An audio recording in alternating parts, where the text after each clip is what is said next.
오늘 성도님들하고 함께 나눌 이 시편 23편은 사실 어린아이부터 어른까지 다 좋아하고 또 많이 암송하는 그런 말씀이죠. 다윗의 시편입니다. 다윗이 여호와는 나의 목자시니 내가 부족함이 없으리로다 라고 이렇게 고백하고 있습니다.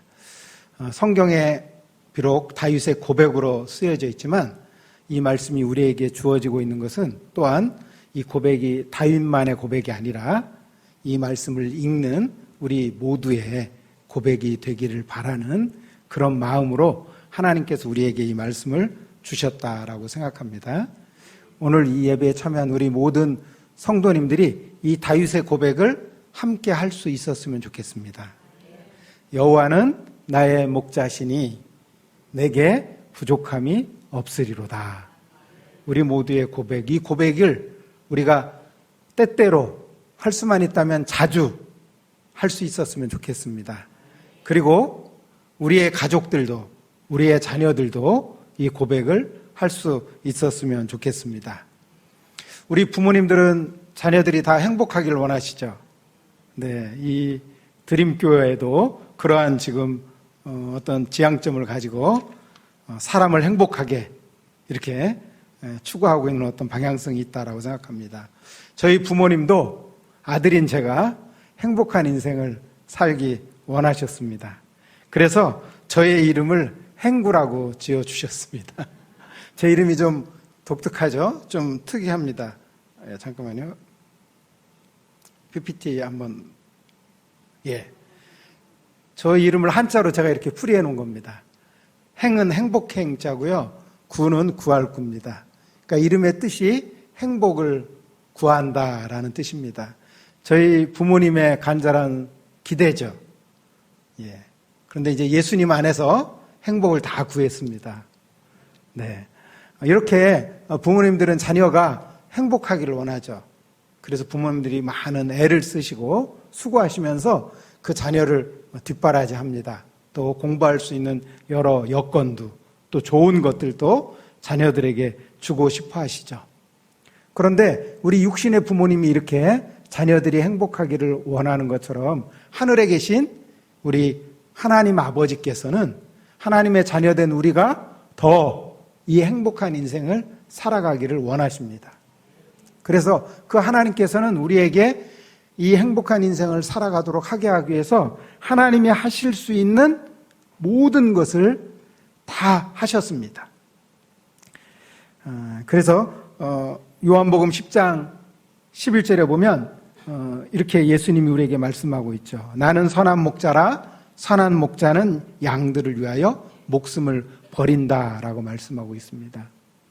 선한 목자 되신 예수님은 우리의 인생을 위해서, 우리의 인생이 잘 되기 위해서, 우리가 하나님 안에서 너무나 행복하고 즐거운 인생을 살아가도록 하게 하기 위해서 하나님께서는 독생자 예수 그리스도를 우리에게 다 주셨죠. 이렇게 전능하신 하나님께서 우리를 사랑하시되 자신의 생명을 다 주시기까지 우리를 사랑하시는데, 사실 그러한 하나님의 자녀된 우리가 어떤 부족함을 느끼고 살아간다라고 말할 수 없겠죠.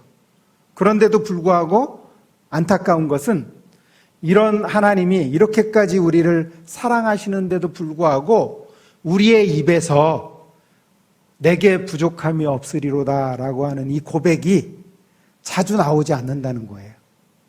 그 이유는 하나님이 문제가 아니라 바로 우리가 문제인 것이죠. 하나님은 전능하실 뿐만 아니라 자신의 전부를 다 내어주시기까지 하시는데 우리가 문제가 있어서 그 하나님을 충분히 누리지 못하고 있는 것입니다. 예수님은 이어서 이 요한복음 10장 27절에서 이렇게 말씀하십니다. 내 양은 내 음성을 들으며 나는 그들을 알며 그들은 나를 따른다라고 말씀하고 있습니다. 예수님은 우리의 선한 목자시고 하나님 또한 우리의 목자이십니다. 목자는 양들에게 오라고 말을 하죠. 그러면 그 양은 목자의 음성을 알아듣는다는 겁니다. 그리고 그 양들이 목자를 따르는 것이죠. 그런데 저 목자 되신 그 하나님은 전능하시고 자신을 우리에게 주실 만큼 우리를 사랑하시는 하나님이기 때문에 우리를 가장 최선의 길로 늘 우리를 인도해 가시는 거죠. 그렇다고 해서 제가 시편 나머지 2절부터 6절까지를 보지 않기 때문에 거기에 보면 사망의 음침한 길도 있습니다. 때로는 원수의 목전도 있습니다.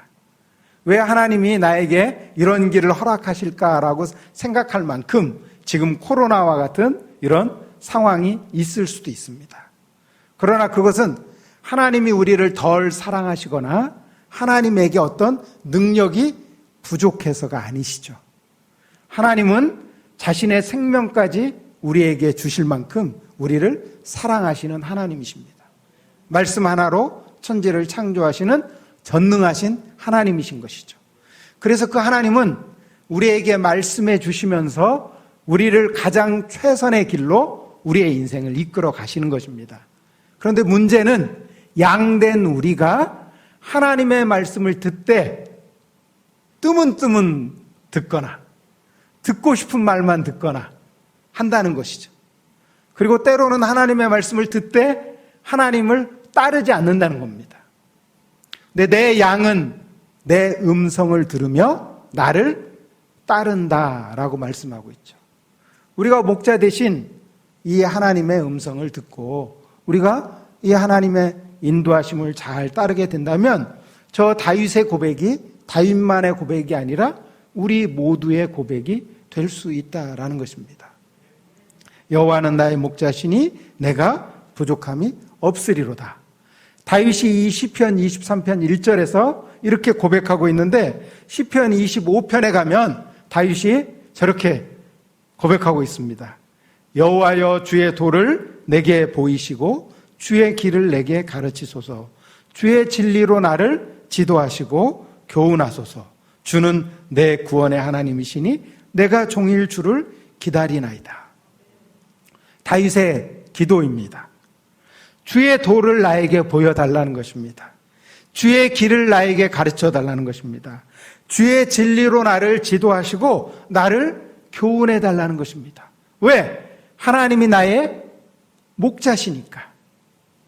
하나님이 나의 목자로서 주의 도를, 주의 길을, 주의 진리를 나에게 보여주시고 나에게 가르쳐주시고 나를 교훈해달라는 것입니다. 이러한 기도를 하나님 앞에 올리는 다윗이기 때문에 그는 여호와는 나의 목자시니 라고 또한 고백할 수 있는 것이고 또 여호와가 다윗의 목자가 되어주시기 때문에 내가 부족함이 없습니다 라고 고백할 수 있다라는 것입니다. 결국 우리가 목자 대신 그 하나님의 음성을 잘 듣고 우리가 그 하나님을 따르게 되어진다면 그 다윗의 고백이 그의 고백만이 아니라 우리 모두의 고백이 될 수 있다라는 것입니다. 그런데 그 하나님은 이제 하나님의 음성을 다윗만이 아니라 목사인 저만이 아니라 어떤 특별한 직분을 가지고 있는 어떤 성도만이 아니라 우리 모든 그리스도인들이 하나님의 말씀을 듣고 따를 수 있도록 우리에게 이 하나님 말씀을 주셨다는 것입니다. 이 성경 말씀을 주셔서 우리 모든 그리스도인들이 하나님을 목자로 그분의 음성을 듣고 그분을 따를 수 있도록 하셨다라는 것입니다. 그럴 때 이 다윗이 고백했던 것과 같은 내게 부족함이 없으리도라라고 하는 이 고백을 할 수 있게 되어지는 것입니다. 그래서 저희도 이제 필리핀에서 사역하면서 그곳에 있는 우리 필리핀 학생들 또 한국에서 이제 유학 와서 학교 기숙사에서 이제 공부하고 있는 우리 한인 청소년들 그들의 삶을 학업을 학교 안에서 잘 가르치되 그 어떤 노력보다도 그 학생들이 이 목자 되신 하나님의 음성, 하나님의 말씀을 잘 듣고 따르는 그리함으로 말미암아 그들의 인생이 하나님 안에서 부족함이 없는 인생을 살아갈 수 있도록 거기에 이제 중점을 둔 그런 사역을 저희가 했습니다. 제가 한 PPT 그림을 좀 소개해 드리는데요. 저 가운데는 이제 사진이고 저 전체면은 책입니다. 청소년 매일 성경이라고 하는 큐티 책이에요. 근데 책이 저렇게 지저분하게 돼 있는 것이 아니고 저 책을 읽으면서 큐티를 한 저희 학교 한 학생이 한 큐티 책이에요. 그래서 말씀을 읽고 묵상하면서 중간중간마다 하나님이 주시는 어떤 생각들, 깨달음들이 있으면 그걸 큐티 책에 적으라고 합니다. 하나님이 어떤 분이신지, 하나님이 나에게 주시는 어떤 교훈들을 적습니다. 그냥 눈으로만 말씀을 읽으면 딴 생각을 하잖아요. 성경을 읽다가 엉뚱한 잡생각들을 하게 되죠. 그래서 반드시 큐티를 할 때 펜을 가지고 말씀 하나하나를 줄을 치면서 읽도록 합니다.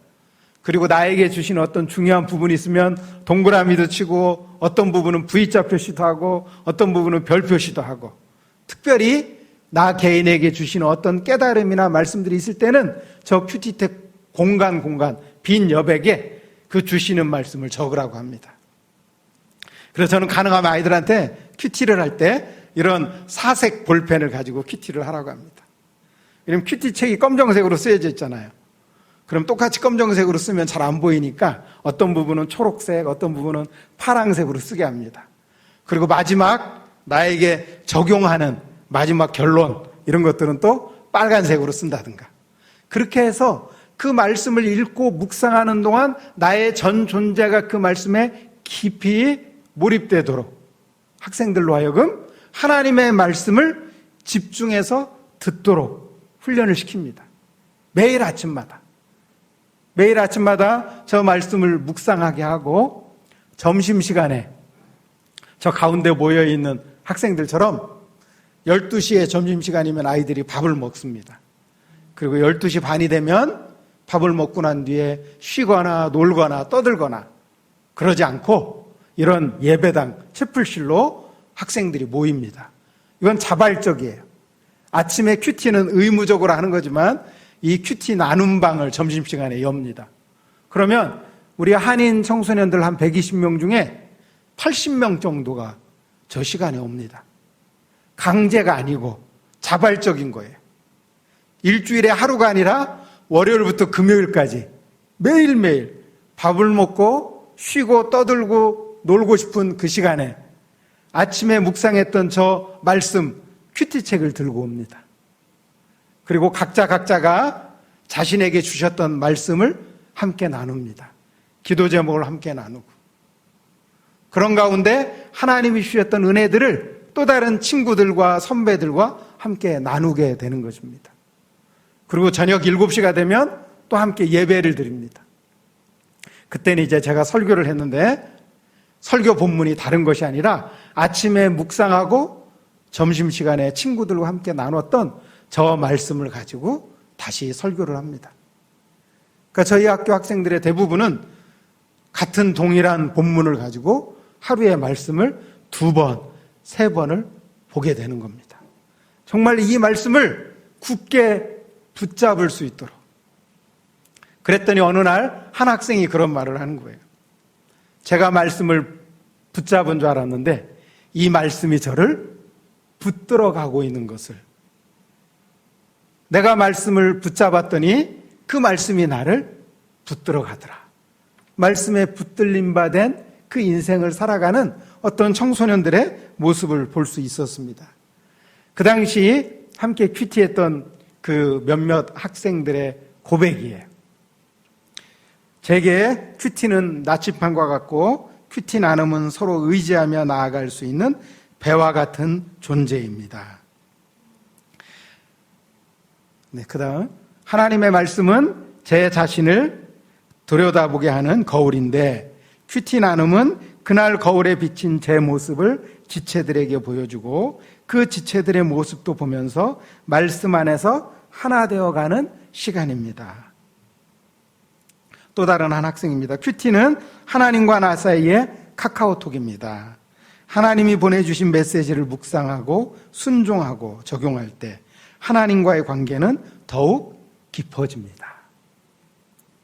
하나님이 우리의 목자가 되시고 그분이 우리에게 매일매일 말씀하실 수 있도록 우리가 그 말씀을 붙들고 살아감으로 말미암아 그 말씀이 나를 붙들어가는 인생.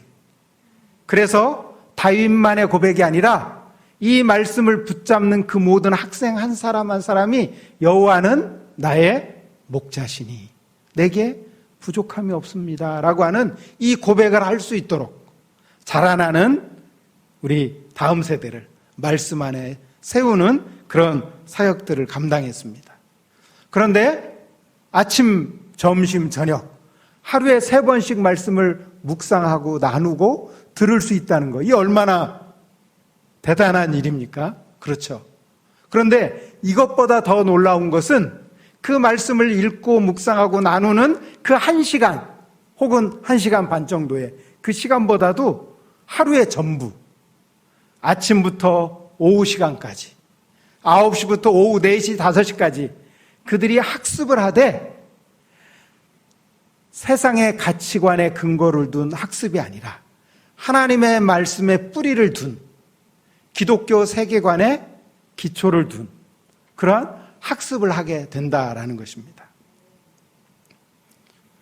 이 주일학교 혹은 청소년부를 다니는 우리 다음 세대들이 주일날 교회에서는 하나님의 말씀으로 기독교 세계관을 갖게 되죠. 근데 이들이 이제 일반 교육 현장에 들어가게 됐을 때는 그곳에서도 여전히 좋은 것들을 많이 배우게 되지만 그러나 때때로 이 하나님의 말씀과 반대되는 그러한 가치관의 충돌함이 일어날 때가 있죠. 대표적으로 뭐 진화론이라든가 요즘같이 이제 차별금지법에 대해 해당되는 그런 여러 가지 중요한 이슈 부분에 있어서 우리 크리스찬들이 세상 속에서 이원론적으로 살아갈 수밖에 없는 잘못된 또 다른 어떤 가치에 충돌되는 경우들이 있게 되죠.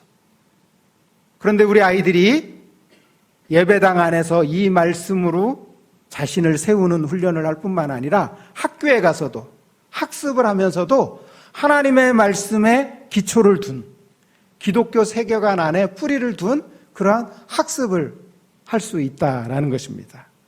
이러한 과정으로 공부하게 된 저희 졸업생들 몇 사람의 한번 이야기를 같이 한번 나누도록 하겠습니다. 강세리라고 하는 우리 여학생입니다. 지금 미국 텍사스 A&M 아주 공과대학으로서 아주 훌륭한 대학입니다. 이 대학에서 지금 공부하고 있는 우리 학생의 고백입니다. 세상의 가치관으로 가득 차 있는 교육보다 어린 시절 가치관이 형성될 때 성경의 가치관으로 교육받을 수 있었던 것은 저의 축복이었습니다. 매일 말씀을 배우고 성경을 기초로 하는 교육을 통해 기독교적 세계관을 제 안에 세울 수 있었습니다. 그리고 스스로 공부하는 법을 잘 알지 못했던 저는 SOT 학교를 다니면서 스스로 공부하는 것을 체질화 할 수 있었고 공부하는 것만큼은 온전히 제 것으로 만들 수 있었습니다. 지금 이제 대학도 졸업하고 미네소타에 있는 사우스웨스트 미네소타 크리스찬 하이스쿨에서 수학 교사로 있는 이유빈 형제의 고백입니다. 중고등학교 때에는 생활 패턴이 일정하기 때문에 스스로 생활을 하는데 큰 문제가 없지만 대학을 다니면서는 학업과 다른 부분들, 운동, 취미, 친구관계 등을 균형 있게 사는 것이 쉽지 않은 일입니다. 하지만 SOT를 통해 배웠던 공부와 목표를 세우는 습관들이 대학생활 가운데 많은 도움을 주었습니다. 학생 스스로가 직접 자신의 목표를 정하고 이를 이루기 위해 책임을 다할 뿐만 아니라 그 목표를 정직하게 성취해가는 과정을 중요하게 여기는 SOT의 가치들이 참 귀하다고 생각합니다.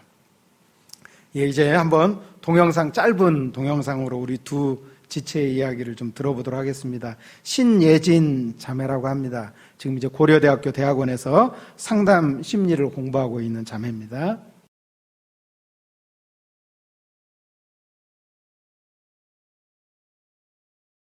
저는 SOT를 통해서 제가 배운 것은 모든 과목과 또 그 안에 있는 소주제들을 말씀과 연관하여 배울 수 있다는 것이었는데요. 하나님께서 세상의 왕과 주인이 되신다는 말이 이전에는 문자적으로만 들렸었는데 실제로 모든 주제들을 말씀과 연관하여 배우다 보니 하나님께서 하나님의 손길이 미치지 않은 곳이 하나도 없구나. 정말 내가 어떤 공부를 하고 어떤 직업군을 선택하더라도 내가 그 속에서 하나님을 더욱더 알아가고 또 하나님과 동행하며 살 수 있다는 걸 배울 수 있었습니다. 저는 교사로 몇 년 동안 재직했습니다. 그리고 지금은 이제 두 아이를 육아하고 있는 엄마이십니다. 한국 사회 자체가 제가 볼 때는 성적 중심인 것 같고, 그리고 다른 사람이 보기에 나를 많이 생각하는 사회인 것 같아요. 일단 SOT 학교는 하나님이 생각하는 나를 먼저 생각하게 되는 것 같고요. 그리고 누구 때문이 아니라 제 자신이 스스로 계획해서 할 수 있기 때문에 자기 주도적으로 계획해서 나아가는 학습이라 여겨져서 사실 SOT랑 지금 한국에 있는 다른 교육과는 많이 다른 것 같습니다. 사실 그렇기 때문에 저는 SOT 학교를 정말 추천합니다. 네. 네. 이렇게 저희 이제 내 지체의 이야기를 들었는데요. 이 SOT 학습은 학습의 이제 전 과정을 자기가 주도하는 가운데 책임감과 정직성을 훈련받습니다. 그리고 학습한 모든 내용을 완전하게 학습합니다. 그래서 모든 교과목을 매 단락마다 90점 이상을 맞아야 그 다음 단락으로 올라가게 돼 있습니다. 그리고 성경 과목을 포함한 모든 교과목을 성경을 기반으로 한 기독교 세계관 안에서 학습하게 됩니다. 그리고 성경 말씀 안에서 예수님의 성품을 배워가게 됩니다. 이 부분에 대한 좀 자세한 소개는 오늘 보니까 주보 안에 우리 목사님께서 실어주셨더라고요. 한번 참고해 보시면 좋을 것 같습니다. 이렇듯 우리 학생들이 아침 혹은 큐티 나눔을 통해서 하나님의 말씀을 묵상할 뿐만 아니라 하루 온종일 학교에서 배우는 학습의 모든 전 과정이 성경을 기초로 한 하나님의 말씀에 근거한 학습을 하게 됩니다. 그러다 보니까 학생들이 예수님의 성품을 닮은, 예수님을 닮은 뿐만 아니라 자신에게 주어진 그 학업의 영역에서 자기의 책임을 다하는 그 학업의 목표를 성취해 가되 하나님 앞에서 정직하게 또 다른 사람과 나를 하나의 경쟁자로 보는 것이 아니라 하나님 앞에서 나를 발견해가는 이런 학업을 통해서 그들이 하나님이 우리에게 허락하시는 그 하나님의 목자 되심, 그 하나님의 말씀에 인도함을 받는 그러한 삶을 살아갈 수 있게 되는 것입니다. 그래서 이 시편 23편 1절에서 다윗이 고백하고 있는 이 고백의 삶을 너무나 잘 살아갈 수 있도록 돕는 그런 학습 프로그램인 것입니다. 그래서 우리가 예수님을 만나고 난 뒤에 예수님이 나에게 너무 좋은 분이잖아요.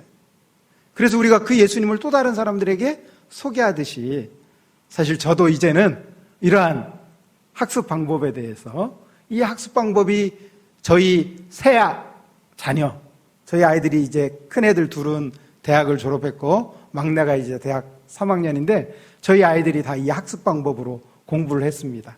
그리고 저희가 사역했던 그 학교 안에서 이 기독교적 세계관 안에서 공부한 변화된 수없이 많은 우리 청소년들의 삶을 보았기 때문에 이 한국에 와서도 이 삶을 우리 학부모님들에게 또 교회에 또 관심 있어 하시는 분들에게 이제 소개하게 되는 겁니다. 그런데 사실 학교만이 아니라 사실 저 고백은 우리 교회를 다니고 있는 우리 모든 성도님들이 할 수 있는 고백이잖아요.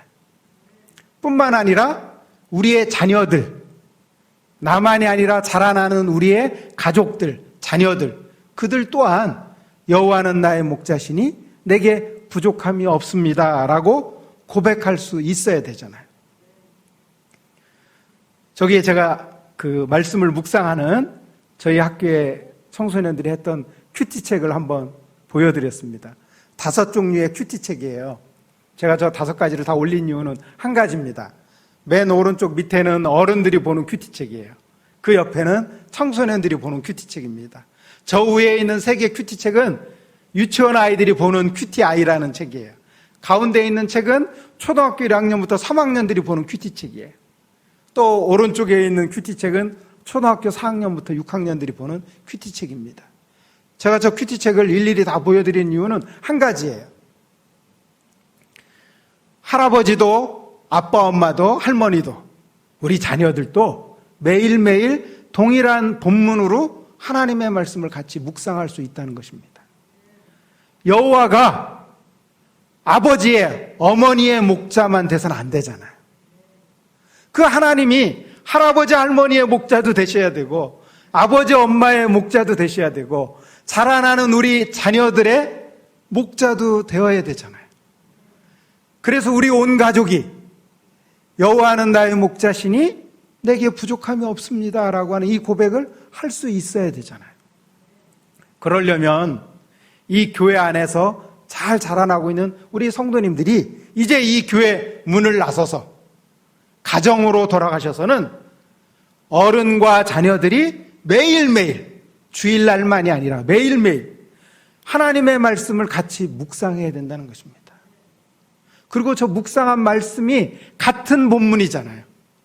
그러면 아빠와 자녀가 같이 나눌 수 있잖아요. 아침에 묵상했던 말씀을 저녁 시간에 10분이라도 자녀들과 함께 나누는 것입니다. 아빠도 나에게 주셨던 내가 깨달았던 말씀, 나에게 적용했던 말씀을 나누고 엄마도 나에게 적용했던 말씀을 또 나누고 또 자녀들도 나누고 이러한 삶을 교회와 가정 안에서 매일매일 살아갈 수 있다면 그 가정은, 그 교회의 성도님들은 그 다윗이 했던 그 고백을 그들의 고백으로, 그 가족의 고백으로 할 수 있는 것이죠. 요즘 제가 이제 한국에 들어와서 온라인으로 훈육 성경 공부 모임을 인도하고 있습니다.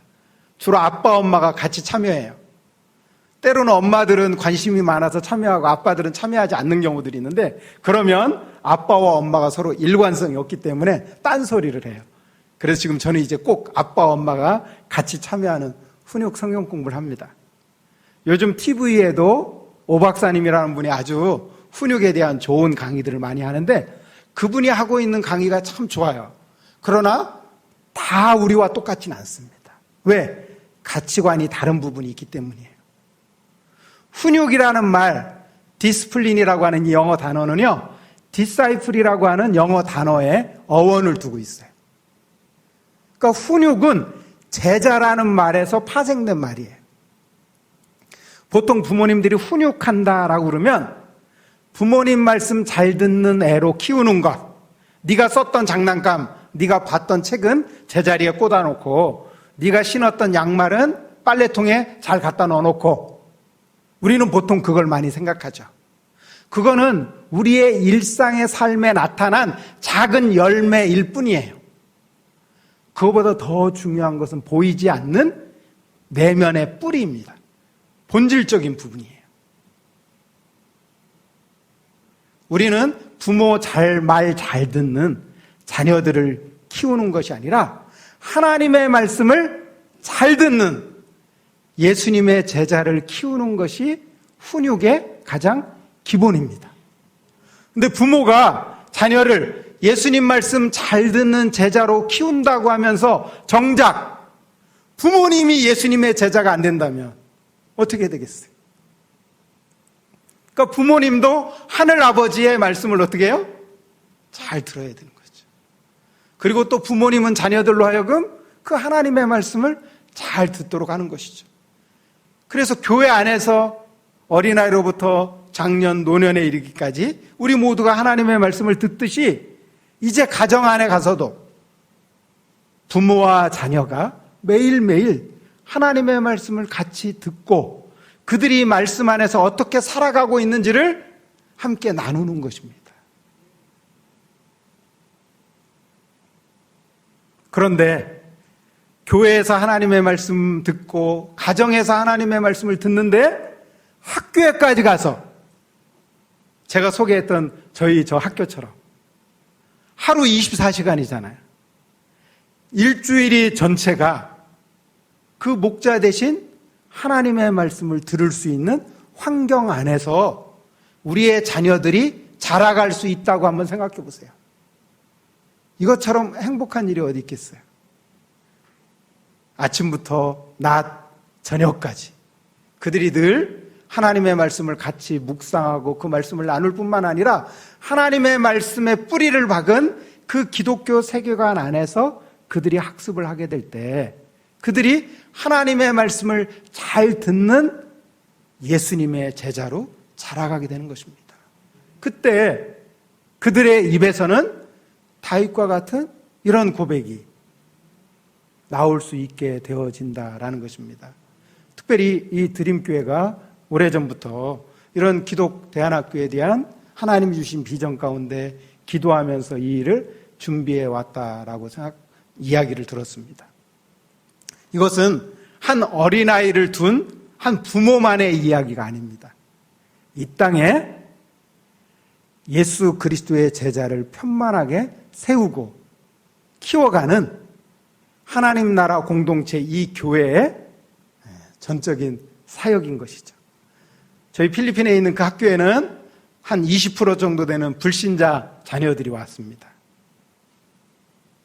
그 아이들이 저희 학교에 와서 몇 달 안에 모두가 다 예수님을 믿게 됩니다.